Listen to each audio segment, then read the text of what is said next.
According to Shukadeva Goswami, when telling King Parikshit in 3072 BC about Capricorn, the sun and the planets start their northern journey when entering Capricorn.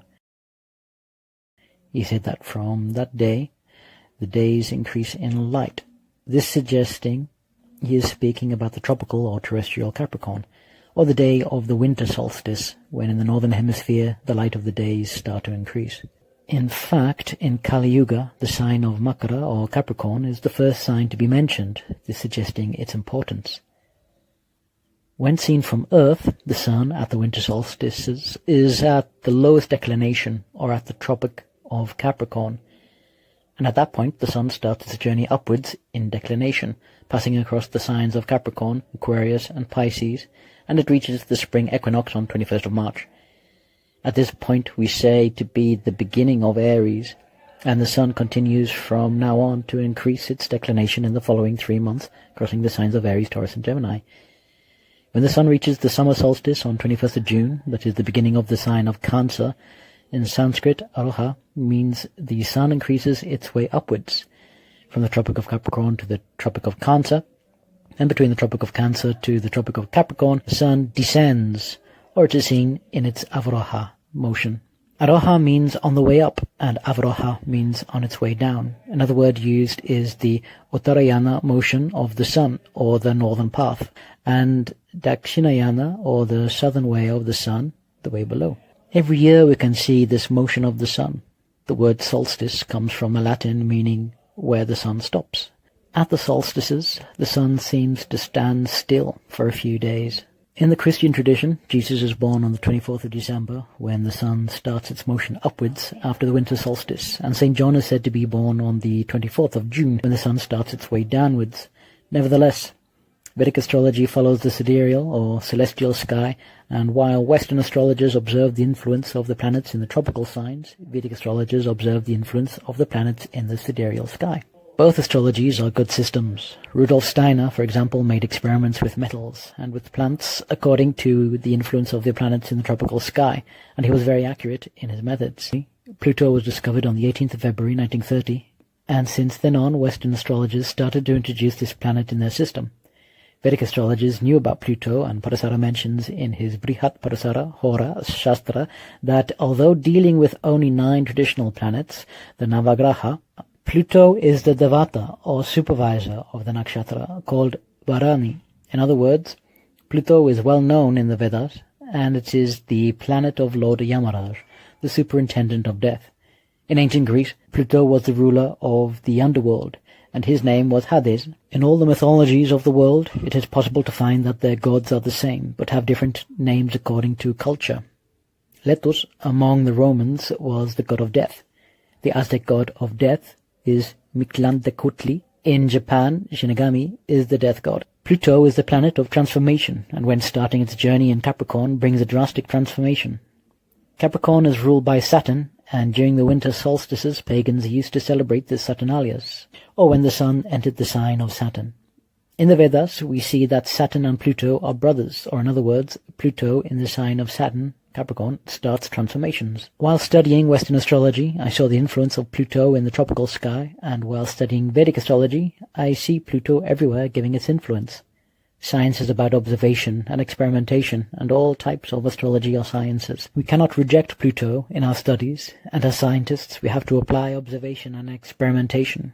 Jesus Christ was crucified in the year 33, and we see Pluto entering sidereal Capricorn in the year 40. According to Lahiri, the tropical and the sidereal sky were together at the 0 degrees of Aries in the year 285, and in 287 Pluto entered sidereal Capricorn. Tenochtitlan, the capital of the Aztec Empire, fell down to the Spaniards on 13th of August 1521, and Pluto entered sidereal Capricorn in 1524. Pluto entered 3 times in Capricorn in the 18th century. Pluto and Capricorn on these 3 dates. In 1776, America won the independence, and in the years to follow, many countries became independent. Pluto entered sidereal Capricorn 3 years ago, and indicated a drastic transformation to the planet. Pluto into Capricorn on these 2 dates. This is the theory, and in practice we are going to verify in the next few years to come how this transformation is developing.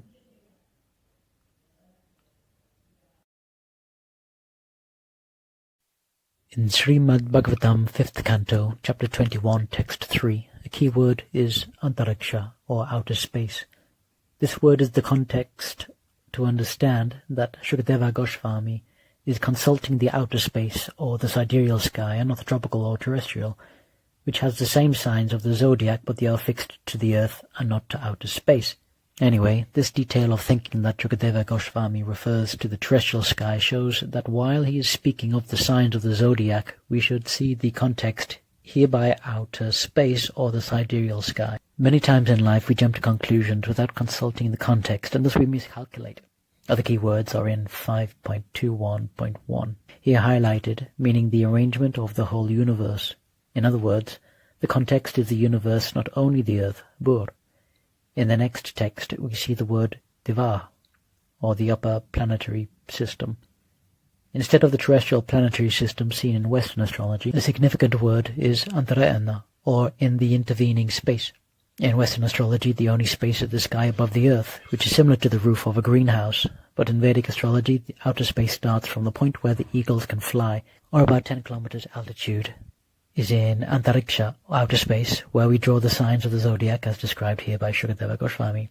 Aramis or Trismegistos said, as above, so below, meaning that the structure of the universe is such that the earth is like a mirror of the outer space, and in the way we have here on the earthly place the same signs of the zodiac, which were likely to have been posted by the ancients thousands of years ago, and nowadays we only have the names of 2 out of the 12 signs, Capricorn and Cancer. The Tropic of Capricorn in the southern hemisphere and the Tropic of Cancer in the northern hemisphere.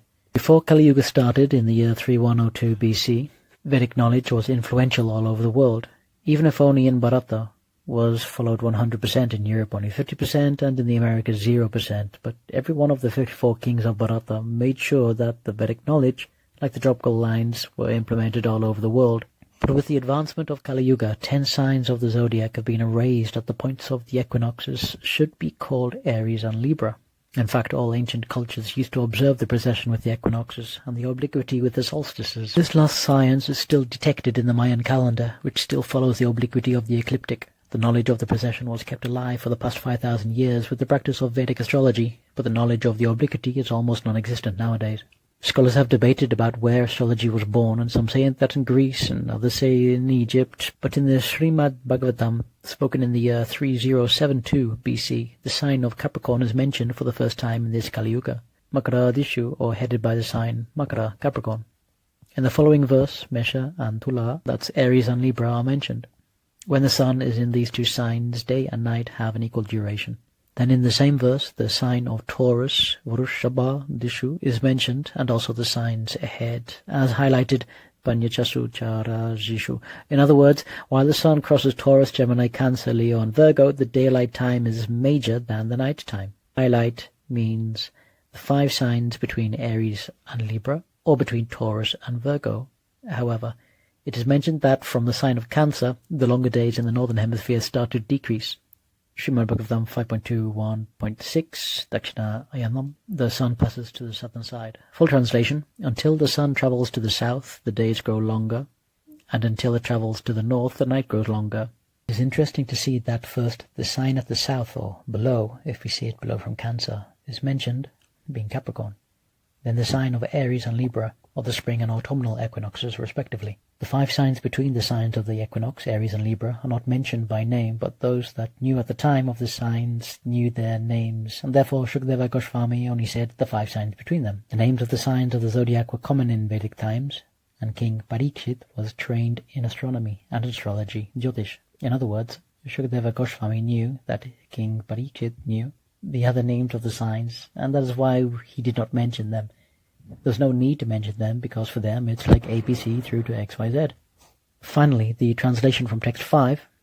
When the sun passes through the 5 signs beginning with Vrushchika, Scorpio, the duration of the days decreases until Capricorn, and then gradually it increases month after month, until day and night become equal in Aries.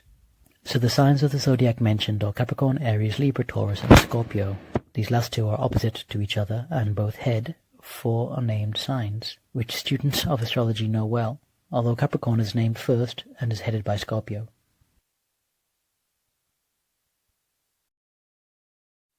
And here is the political forecast.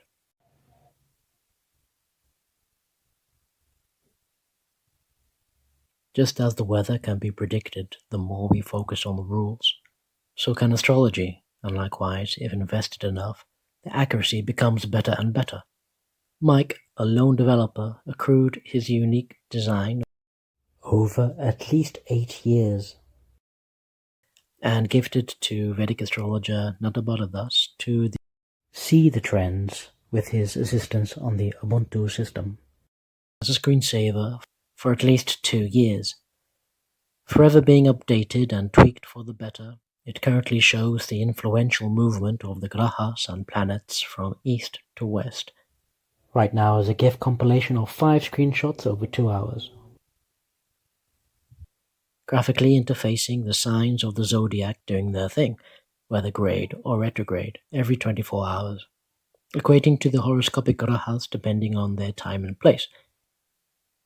The 2+ or positive signs indicating Moon and Mercury being the only ones in the northern latitude, amongst 29 nakshatras or constellations, are divided by 4 pada divisions.